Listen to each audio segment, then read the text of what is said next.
తెలుగు జాతి గొప్పతనం తెలుసుకున్న వాళ్ళకి తెలుగే ఒక మూలధనం.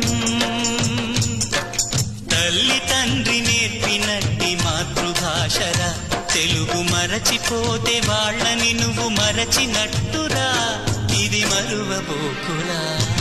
తెలుగు భాష తీయదనం, తెలుగు జాతి గొప్పతనం తెలుసుకున్న వాళ్ళకి తెలుగే ఒక మూలధనం.